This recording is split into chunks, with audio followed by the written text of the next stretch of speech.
पण मराठी माणसाला जनरली ते काय सांगतायत समजून घ्या, ऍडजस्ट करा, हे आपलेच आहेत, आपण एकच आहोत, हा देश एकच आहे.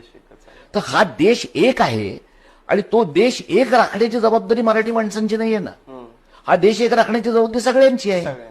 मग एक राखायचा जर असेल तर युपी बिहार मधनं वन वे ट्रॅफिकनं शेकडो गाड्या का महाराष्ट्रात येतात? असं का नाही होत की 5-25 ठिकाणी महाराष्ट्रातल्या पण लोकांच्या गाड्या जातील?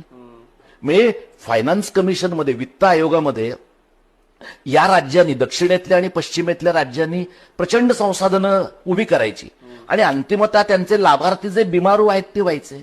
हे जे आहे ना, याच्याबद्दल दक्षिणेतली राज्य किमान बोलताय. आपल्या लोकांचा प्रॉब्लेम असा आहे की आपला सगळा तोंड दाबून बुक्क्यांचा मार आहे. तर हे मला वाटतं की ही भाषिक संघर्षाची जी आर्थिक बाजू आहे आणि ती आर्थिक बाजू अधिक तीव्र होणार आहे मुंबई शहराच्या पलीकडे आपण MMR प्रांताचा विचार करायला लागलो की आता हा प्रांत इकडे पालघर डहाणू पर्यंत जातोय. म्हणजे जवळपास पलीकडे गुजरातच आहे. म्हणजे डहाणू गेलं, तलासरी आलं, दापसरी आलं